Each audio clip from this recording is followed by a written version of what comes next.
Olá, galerinha, boa tarde. Sejam bem-vindos a mais uma videoaula de geografia. Fiquem tranquilos que já estamos no final do ano. Tá quase acabando esse negócio de videoaula, não é, gente? Segura aí mais um pouquinho, tenha um pouco mais de paciência, que tudo isso vai passar. É ou não é? E hoje nós vamos falar da região Nordeste. E hoje nós vamos continuar falando da região Nordeste. Vamos lá? Continuando aquele textinho lá embaixo, na página 156. Vem comigo, acompanha aí, tá? A região Nordeste é uma das áreas mais antigas de ocupação humana no Brasil. Nas terras dos atuais estados nordestinos, teve início a colonização portuguesa, com a instalação dos engenhos. O que é engenhos mesmo, gente? O que faziam lá? Eram fazendas de cultivo de cana-de-açúcar e de produção de açúcar, tá? E aí a gente tem aí um mapa aí da região Nordeste. Nós temos aí a legenda, prestem atenção na legenda, o predomínio da lavoura, aonde predominavam as pastagens, né?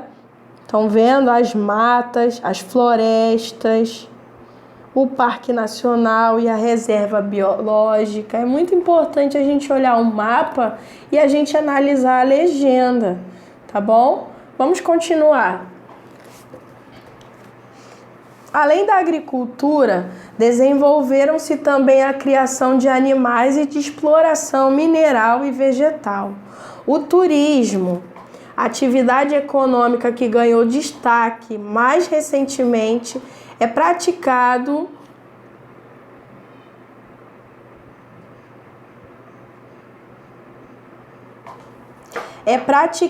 principalmente nas cidades litorâneas. É uma importante fonte de renda para a região, bem como a exploração do petróleo e principalmente no Rio Grande do Norte e na Bahia.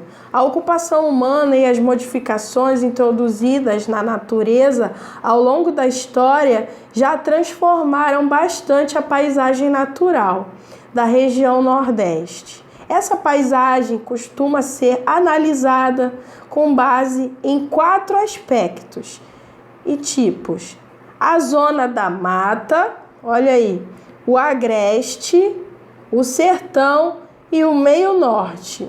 Estão vendo, gente? Nesse primeiro mapa aí, as sub-regiões, zona da mata, onde fica a zona da mata? Perto do litoral, não é? No litoral, não é? Perto das praias. E a vegetação?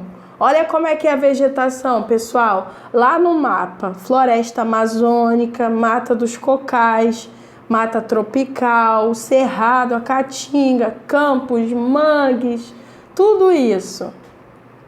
Vamos falar um pouquinho como é a zona da mata. Nessa área está a maior concentração industrial da região, além de reunir áreas de lavoura e pastagem. As cidades mais populosas também estão aí localizadas. O turismo é uma atividade econômica muito praticada, que tem contribuído para o desenvolvimento da região. É muita gente querendo conhecer o Nordeste, não é? Do Brasil. Continuando. E o sertão? Nessa área predominam atividades de lavoura, a criação extensiva de gado, né?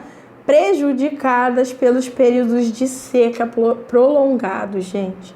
A seca, ela predomina muito nesse local e é por um longo período.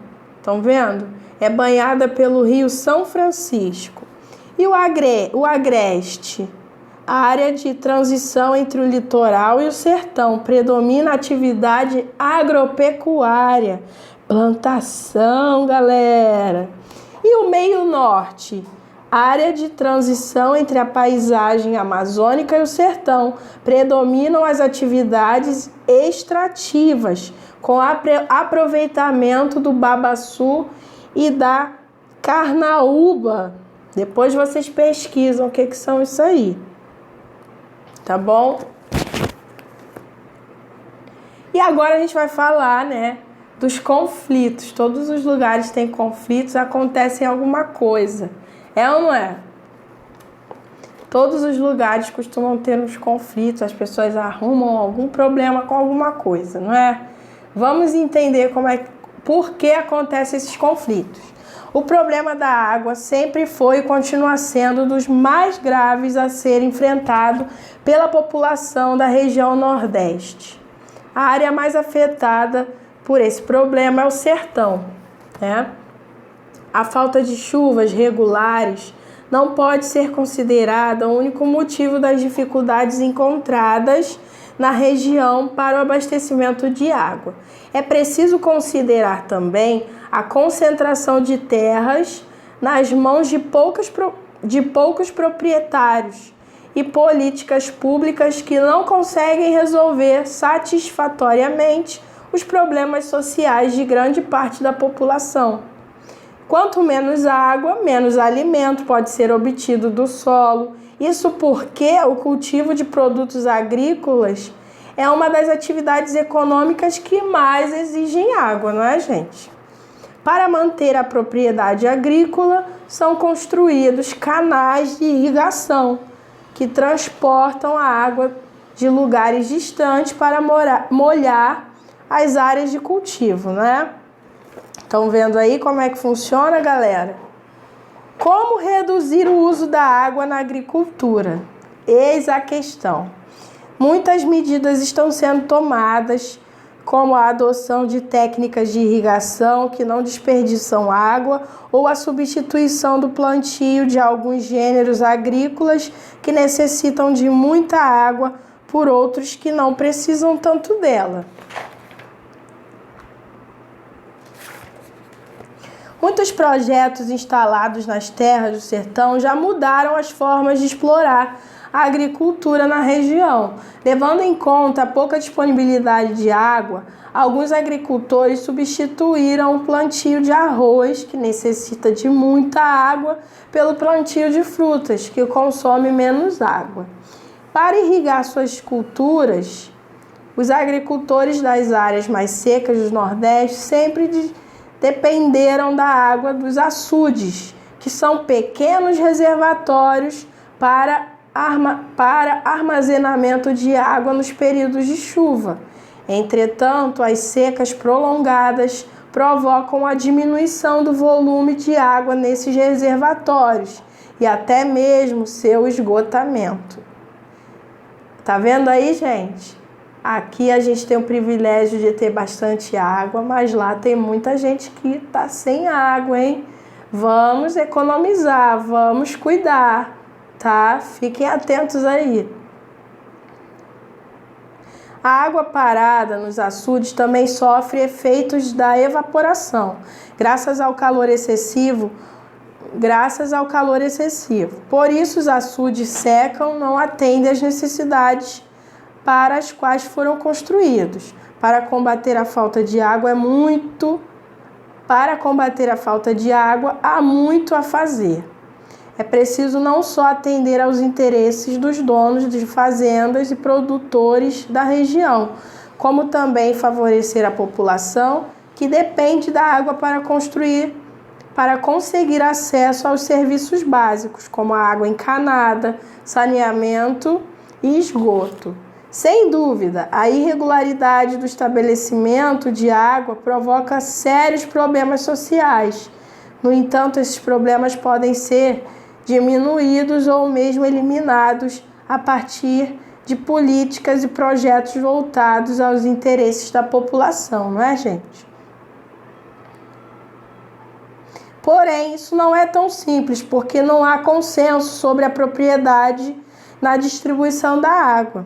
Há setores da sociedade que defendem a sua utilização principalmente para a indústria e agricultura. Outros grupos defendem a propriedade do uso da água para o abastecimento da população e dos animais. E aí, o que vocês acham? Vocês defenderiam o quê?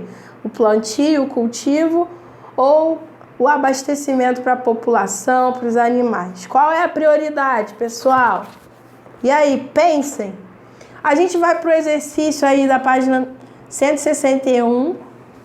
Em relação à ocupação do espaço, quais são as principais atividades desenvolvidas na região Nordeste? Complete as frases e descubra, mas atenção, você só utilizará algumas palavras do box, hein? Atenção. Vamos lá. Essas palavras vão se encaixar aí. Na área, letra A. Nessa área, houve a instalação dos primeiros de cana-de-açúcar e hoje há concentração de... Eu falei sobre isso no começo da aula, hein? Letra B. As terras indígenas ocupam parte desse domínio e é a árvore representativa. Qual é a árvore representativa, hein, gente? Letra C. Projetos superam a dificuldade do solo seco e a falta de chuva para tornar possível o cultivo de frutas com esse tipo de clima na região. Letra D. O problema relacionado à falta desse recurso pode ser selecionado com... O que poderia selecionar isso, hein? Agora vocês vão relacionar essas frases. A frase A tem a ver com o meio norte, com a zona da mata, com a água, com o semiárido. E aí, gente, relacione os termos abaixo com as explicações do exercício anterior. A zona da mata, ela tem relação com a letra A, B, C ou D. E aí? Número 5. Um grande problema que a população do sertão enfrenta há muito tempo é a falta de água. Quais são as possíveis soluções para resolver esse problema, gente? E aí? Nós lemos isso lá naquela parte azul que fala sobre a distribuição da água e os conflitos. Número 6, existe um consenso sobre a propriedade na distribuição da água. E aí, ficou decidido? O que vocês acham? Ficou decidido se a água vai ser prioridade para as plantações ou para a população e para os animais? Ficou decidido alguma coisa lá no texto ou ainda estão analisando? Número 7, que posição você defenderia, gente? E aí, vocês defendem a água ser usada primeiramente para a agricultura, para a plantação ou para o abastecimento da população e dos animais? O que vocês acham? E é isso, a nossa aula termina aqui. Espero que vocês tenham conseguido compreender. Um beijo, até a próxima!